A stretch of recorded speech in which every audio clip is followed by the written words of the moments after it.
name is Shay and welcome to my channel. Today I'll be reviewing Riverdale Season 6, Episode 5, Chapter 100, The Jughead Paradox. This is the 100th episode of the series and the last episode for the 5-episode event. And I'm so excited to dive into this episode. Don't forget to like, comment, and subscribe. Let's get it. The episode starts off with Jughead narrating. He says that this story isn't like any other stories, and then shows a corpse in the middle of the street. Jughead says that Archie has just come back to life.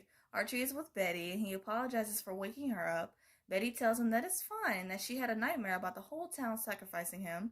The way she kisses his shoulder and then rests her head on it was too freaking cute. Fang says that he had a nightmare as well and tells Tony that she drowned and then came back as a ghost. Reggie, Veronica, Cheryl, and Anna Rose are recalling their dreams as well. Jughead wakes up from his nightmare of a bomb at Archie's house, and then he sees bruises on his feet. He comes back to the apartment and tells Tabitha that he was sleepwalking.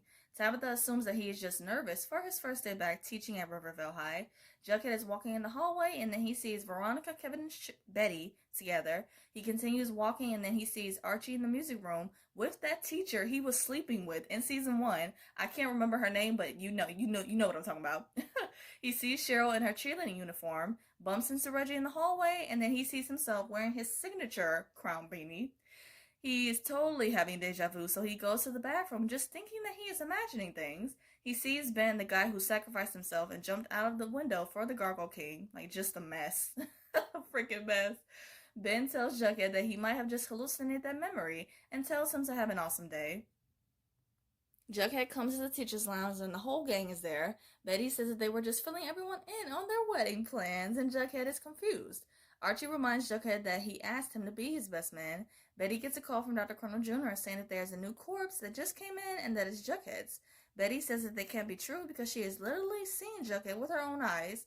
She tells him to stop messing with her and assumes that he is just saltatious, for not getting an invitation to their wedding. Jughead comes over to Betty and she tells him about what Dr. Colonel Jr. said and that he's obviously just messing with her. Jughead goes to the morgue himself, and Dr. Colonel Jr. shows him his lifeless corpse. After he opens the bag showing Jughead his corpse, all the items that are made of glass start getting cracks in them. He says that Jughead was found face down on the lonely highway, and that his windpipe was crushed after being strangled. Jughead is outside, and he is by the Rivervale sign, and then when he goes on the other side of it, it's reading Riverdale, but flipped. Jughead has a box of comic books, and he pulls one out. Betty and Archie are on the cover of it, and they are getting married. Personally, I've never read the Archie comics. I've just always been interested in the show itself, but Barchie are even adorable in comic book form. Like, how is that even possible? Like, how? I don't understand. He starts to pull out more, and they are all about him and his friends' stories. A ton of questions start running through his head, like how does he even have a doppelganger, and why his lookalike was holding a comic book in his hand when he died. Jughead is reading a comic book and then he turns the page and it's blank, and so are the others. Tabitha comes home and he mentions that he has been having hallucinations and that the comics he's reading are about them all. He says that Rivervale is a parallel universe to Riverdale and that it's similar but it's darker and twisted. He suggests Tabitha to read the comics and she does. Tabitha says that after reading the comics, she remembers those events happening, but wonders if it really happened in Rivervale. Jughead goes to visit Archie and Betty to ask them about the explosion in the issue. Archie says that he doesn't really remember, and Betty reminds him of his dream about the explosion. Jughead believes that the bomb explosion is what created these parallel universes, and that they are all currently living in. Jughead goes to visit Veronica and Reggie next.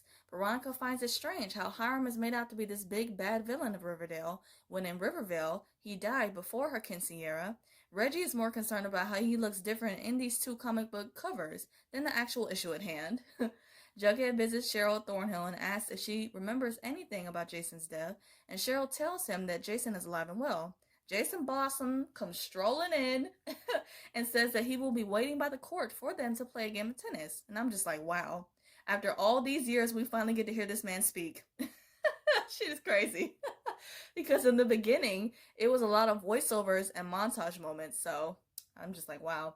Seeing as how Cheryl doesn't really remember, Jughead literally does a rundown of all the things that happened after Jason's death.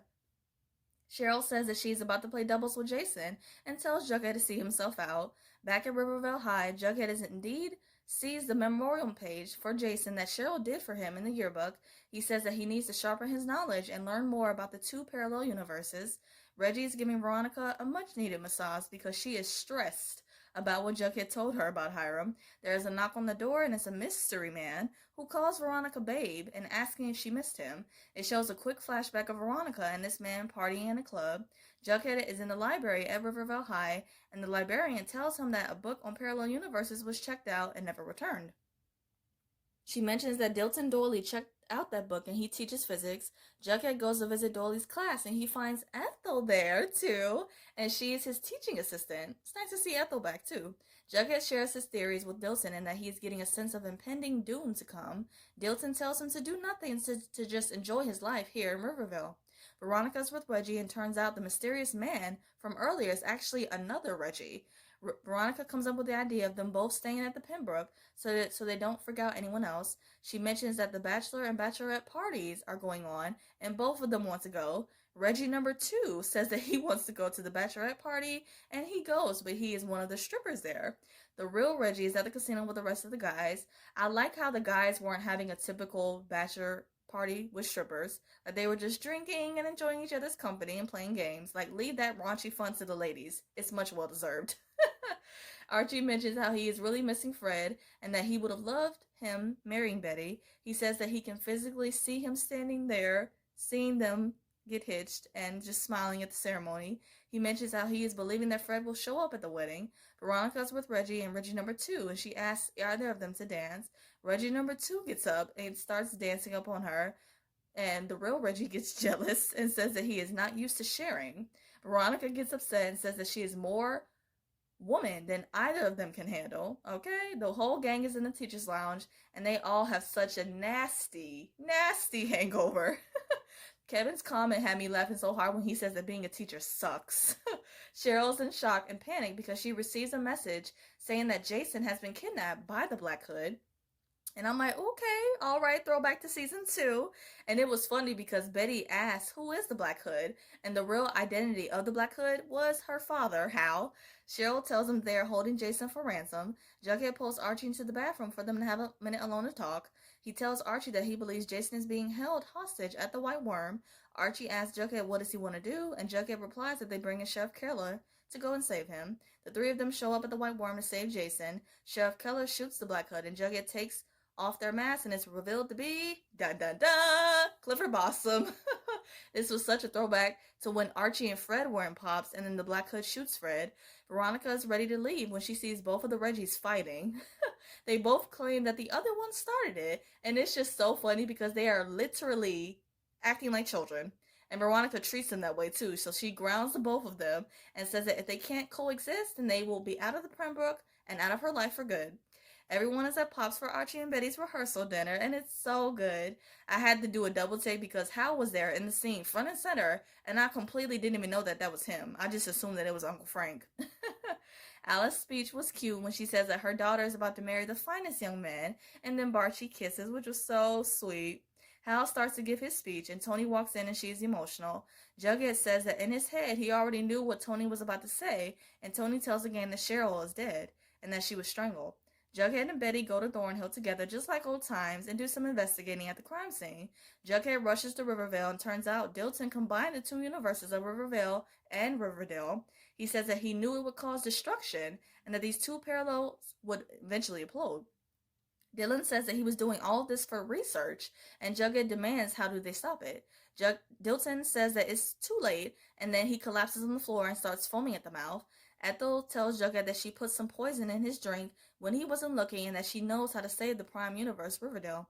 Veronica comes back to the Pembroke after the rehearsal dinner and she finds both of the Reggies dead. They obviously decided to fight for her love, and then neither of them won the battle. Jughead and Ethel are going up with a solution to save Riverdale.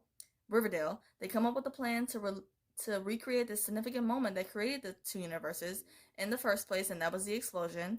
Jughead says that with Betty and Archie getting married, we can't do this to them. He comes up with another plan and that he and Veronica can be in the room when the explosion happens because they are basically the counterparts of Archie and Betty. Before Jughead comes up with that idea, it shows a flashback of Veronica kissing Jughead at Hiram's cabin. And I remember that because she pretty much did that to kind of like even the score with Barchi kissing in 208, which was a moment. Like, good times. Good times. Jughead thanks Ethel and says that she is a genius, and he leaves. Jughead visits Veronica at the casino to tell her about the plan to save Riverdale. Veronica questions if this other world, Riverdale, actually exists, and Jughead tells her that it does. Jughead says that Riverdale is a real and that it consists of high school dances, mass serial killers, football, milkshakes, musicals, cults, diabolical board games, and murderous nuns. And there's so much other things that need to be on that list, but like critics say, it's truly a crazy show, and I'm here for it. But I've been working with the show for so long, so I'm just determined to see it through to the very end. Veronica agrees and suggests that they make out during the wedding because she's not really down for going, and Jughead is okay with that too. Veronica takes the chairs and says, "Here's to Buckhead becoming canon." And they were and probably still are some Buckhead shippers out there in this fandom, which I don't get, but I've never really understood the idea of them two being an item, but whatever. Jughead is at Archie waiting on Veronica, and Archie unexpectedly shows up. Archie says that Veronica isn't coming and that he knew Jughead would be doing something stupid to separate the two universes. It is revealed that Archie is the one who killed the doppelganger Jughead, Cheryl, and then Veronica. Like, wow, that was a damn good plot twist. I did not see that coming. Archie says that no one really dies in Rivervale because they always come back to life. He is certain that Fred is coming back too because he would never miss his wedding, especially to Betty because he loved her. Archie mentions that he was there at Sub-Zero during the creation of the two parallels and that he has seen everything. Jughead knows that he is doing this because of Fred, and Archie says that when he comes back, he wants to be there when it happens. Jughead and Archie starts fighting, then Betty comes out of nowhere and shoots Archie in the head, killing him. Betty says that she knew something was up when Archie stood her up at the altar, and that her life flashed before her eyes. Jughead says that they have to be the ones to recreate the bomb explosion. Right as Betty and Jughead are making out in the room, the doppelganger Jughead comes in saying that Betty can disarm the bomb without them permanently erasing both of the worlds. The doppelganger Jughead fills them in on what happened after he came back to life. He walked into the Pops and felt such peace. They all work together and realize that opposite of destruction is creation, and that's the solution. The doppelganger Jughead tells a real Jughead that he has to be in isolation when he writes. He suggests that Jughead go to the bunker to write. Betty suggests that the doppelganger Jughead be the one to sacrifice himself, but the real Jughead knows that this is the reason why he became aware in the first place because he is the only one to save these two worlds. The doppelganger Jughead informs Betty that once this happens, she will forget about this sacrifice and Jughead will fade from her memory. Betty is emotional and Jughead tells her that it's going to be okay and that the two of them got this, and they are going to save the world. Betty and Doppelganger Jughead are in his Archie's room with the bomb. Archie comes back to life, and he is trying to get inside the room because the door is locked. Archie is trying to break in with the axe, and Betty and Jughead embrace one another. The bomb disappears, and the pounding on the door stops. They realize that the storm has passed and that they were able to resume their normal lives. Everyone is downstairs in the living room getting ready to have dinner when Jughead and Betty come.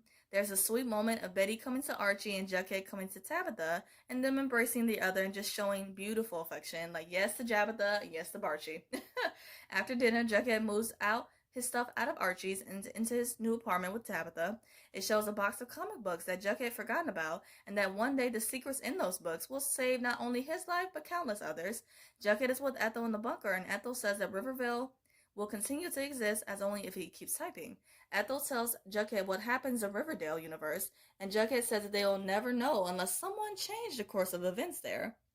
It flashes back to present day in Riverdale with Betty and Archie in his bedroom. Before Archie and Betty make love, Betty gets a call from someone, obviously the doppelganger Jughead, telling her to get out of the house right now. He says there is a bomb under the bed, but the sound is distorted, and Betty tells Archie that they have to leave this second. The episode ends with Jughead in the garage typing when the explosion happens, but he survives. Yes to that.